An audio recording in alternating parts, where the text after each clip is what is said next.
When I was a kid, at 3, I saw a probably 16 millimeter black, version of the 1936 movie, and it just stunned me.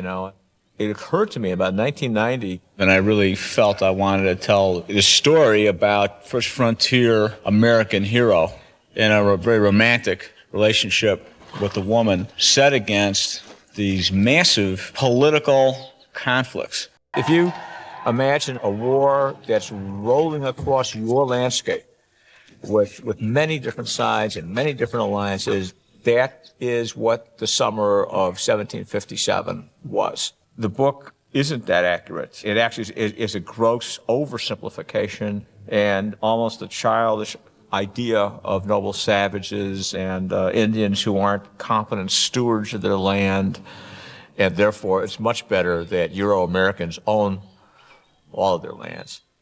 The reality was a lot different. As a professor at a university level, I was just astounded at how little people know about the native people of this country. It's just not told. It's just not in your books, just not there. But I suppose if you're going to be taking something away from somebody, it's not a good idea to personify them in any good light.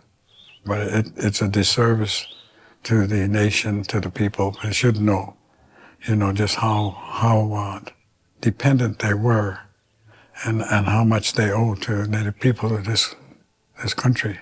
There's nothing simple and monosyllabic about the Indian cultures that these people were dealing with. The Mohawks, for example, were extremely complex. They had 150 years of dealing with the Europeans and dealt with them very successfully. They played France off against England very adroitly. In 1757, they probably controlled 75% of the world's fur trade as both merchants of fur, middlemen for other Indian tribes, and also trappers. 1757, the French and the English, they were battling over the control of the Canadian border, the St. Lawrence Seaway, and the St. Lawrence River, and the entrance into the Great Lakes. So at the time, the Hurons were allied with the French. And the French used the Hurons just as the English used the Iroquois, and the Iroquois used the English, and the Hurons used the French. The Iroquois particularly were the dominant military and commercial force on the northwestern frontier, and their hegemony stretched from everything north of New York City all the way across the Great Lakes. There was something in the first few pages, the family working together, running through the forest, hunting on foot, and the way in which Michael had described that. That's what really kept drawing me back to it over and over again. It's the artistic commitment of Daniel and my left foot that tells me this is the guy.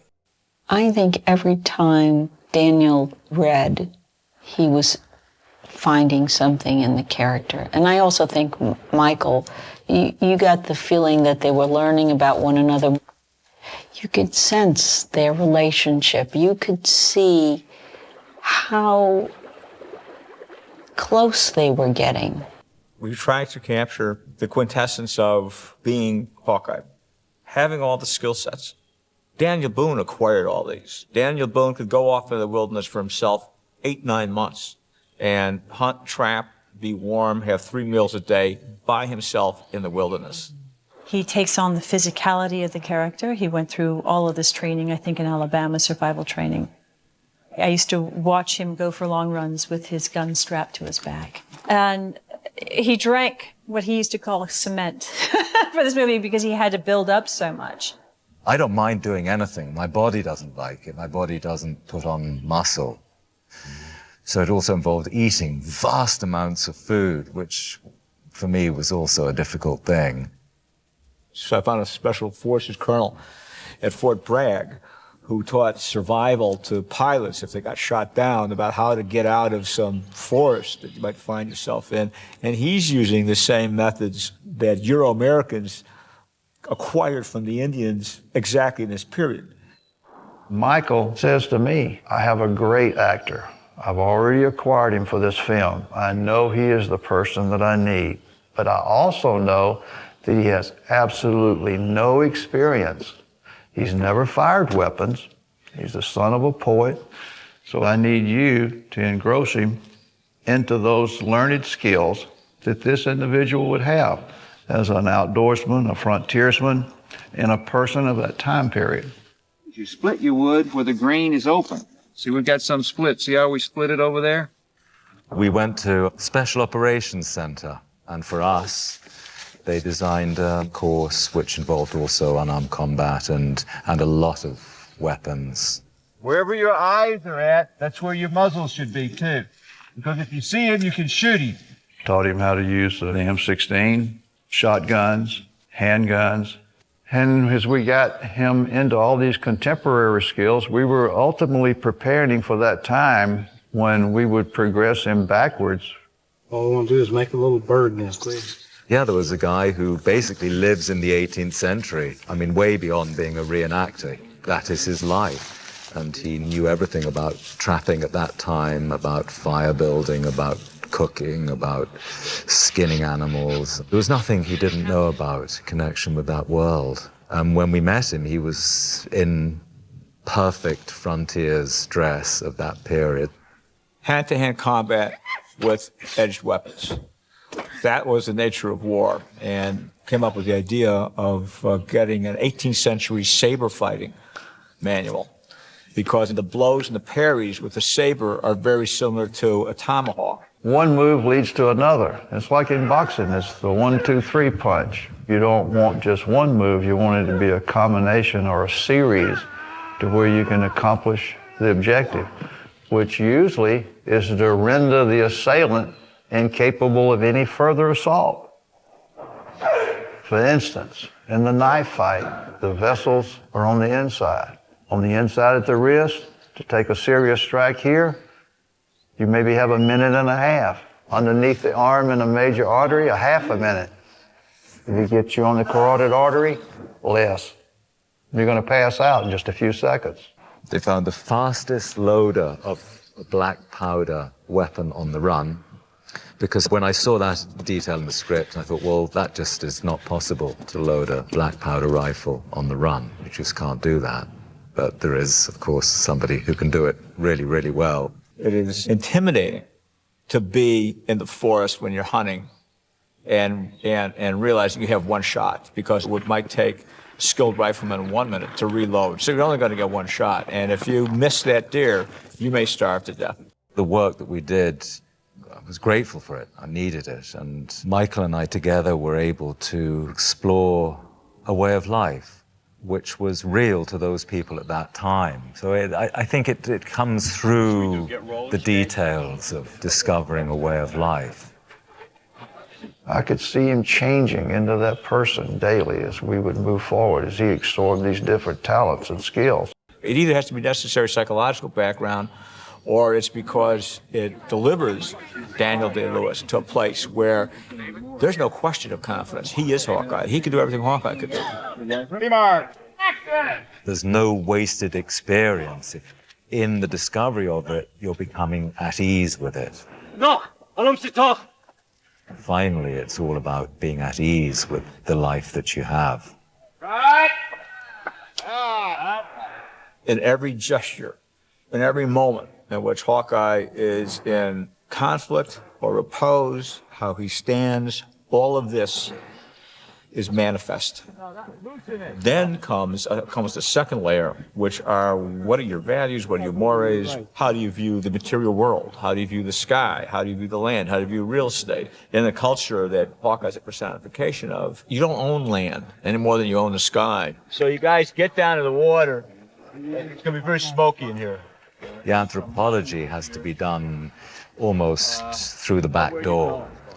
And somehow you have to learn them through subjective channels, if that makes sense. All right, here we go. And action! The only thing on film that's finally important is whether some moments of truth are achieved. But those moments can only really be achieved through a certain kind of anarchy of the spirit, I suppose. I think that Daniel is very smart, that he likes to not necessarily reveal his process. We never discussed the scenes heavily. I don't think he wanted to engage in a discussion because I think he was incredibly respectful to Michael. Michael was very much the general. And Daniel was his soldier. And Daniel understood that chain of command. Madeleine was one of my favorite actresses, and the way Michael took to her, wow. And then, when we read with Daniel, you could just see it in the room. There was no question. What I noticed when I cast her, this is a woman who inside just has this fire and can be completely uninhibited. I said something, and she had this outrageous kind of laugh. Just like, whoa, you know, and it was, you know, this wild spirit, this exuberance, and I thought, that's it, you know, she's Cora. Michael, during the rehearsal process, would find, for instance, fabric selections and have us hold bolts of fabric to our body. We'd come to rehearsal with our hair done, and he would walk around us, revolve around us to see where to shoot us from. And that was incredibly unusual for a director to do. It defined both the differences between those two people in their cultures, and yet somehow also it threw a bridge between them, because Cora is changing so much in that environment and discovering parts of herself that have been necessarily repressed. You know, it's a very primal thing, because he's sort of this epitome of a certain kind of man. He's an alpha male, you know, and women are naturally drawn and attracted to that, I think. But he has also a kind of containment that's very arresting. We had a core group of Indian actors, Wes Studi, who's brilliant, and I was fortunate to have Russell Means and Dennis Banks. And I remember the first time I saw a picture of the two of them together at Wounded Knee when they had that standoff against the FBI. You know, and so it was just a wild idea. Wow, what if I could get Russell Means and Dennis Banks to play Chingachgook and Ongeusgone? Russell was, you know, he was a man who was comfortably enjoying being 55 years old and living life in the more sedentary way, and all of a sudden I'm asking him to start running up hills. And he put himself back in shape in about 3 or 4 weeks. Background! And action! Action! Michael. He always had a socio-political context that he interwove with the emotions of the story. Cut. Sit there. He'd find the specific moments to lock into, and he would always talk about what her expectations were and how they've been dashed. Action, Wes. Go there. The internal functioning of the character is something that Michael definitely pulls out, plays to, and manipulates, if you will. I remember feeling as if Michael was a third entity in the scenes. And it's something that you pray for in a director, and he had a way of doing it that didn't feel intrusive, but it was sort of a funny union. And I knew that if we went again and again and again, it was because he was looking at some maybe minor detail. It might have to do with where my head might have been placed in an over the shoulder, or the way a lock of hair would affect him. He has emotional responses to things that the ordinary person isn't going to see, but that they get subliminally. It's turbulent times, and Magua was a result of those turbulent times. Magua, most interestingly, the antagonist, the villain of the piece, probably has the most insightful political analysis of all, and he has the most proactive vision, which is a quite courageous vision, which is that what we should do is make ourselves as the Europeans. We should engage in exploitation, we should become mercantile, we should engage in trade, because the historical reality has entered their lives, not entered our future. The lifestyle had changed drastically for the Indians when our brother came. He brought with him all of these things, and he also brought a lot of people. So it was not as if you had an option. You had to address the situation at all times, and they were coming by the hundreds of thousands. Go to your left, Jody. Okay, then come on forward, ahead of Madeleine a little bit. He insisted that we stand in for ourselves. I think that that's where his thread to us became more established. You're going to fire. We'll see if it's at the same spot. I think that he then began to understand people's moods, and, you know, if they fainted, if they zigged instead of zagged, he knew it. Action. And at first, you'd be sometimes confined in the frame, Is that about the same spot? but ultimately that was a very freeing thing for me because it allowed me to express internally whatever it was that was going on All right, we have Jody Mark, Alan Mark. without having to reach out to externals. Michael's a general, and you need a general to do that kind of work. Have your eye line be towards me, in this direction. The mustering and organizing and controlling day after day after day of a huge group of people. You feel that you're pitting yourself against something because every day so many different things try to thwart you in your endeavor. Ready! And Michael's the person to be with in those kind of situations because there'll be no surrender. We trained about 75 guys who became our infantry, and we actually cross-trained them to be English infantry, French infantry, English artillery, and French artillery. My task for Michael Mann and the last of the Mohicans was to build a military unit. In fact, I built it after the model of the 35th Regiment of Foot. You better fall in. You better be silent. I had to then take these 30 reenactors that I had sort of recruited. They weren't performers, and I didn't want them to be. There was no call for them to be actors. There was call for them to be soldiers. Out your bayonets! Ready! Develop! Recover! And the only way to build them is quite simply to build their endurance, to build their physicality until they understand how tough that life was. How do we feel, 35th Regiment of Foot? Kill officer! We've built about 20 cannons and 5 mortars that are huge, and they're the right size, but they're not made out of solid iron the way they were. We had to invent how to build these cannons and fire them so we can fire them, and something would come out and they'd behave like real cannons. We used black basketballs for the mortar shells. Michael wanted to see the mortar shell going through the air up to the fort. So I recall seeing a truckload of cannons come in, and Michael rushed outside the production office to take a look at these cannons, and they looked terrific to me. Great 25-pounder and 12-pounder Napoleons and that sort of thing. The film is actually a Western, if you think about it. It's a Western in the sense that this was as far west as whites had come. I think a lot of filmmakers these days don't like to go to distant locations. They want to do what's handy. We've learned many wilderness tricks in this movie, such as getting on boats. Michael tends to find what's honest, even if it's the most difficult path.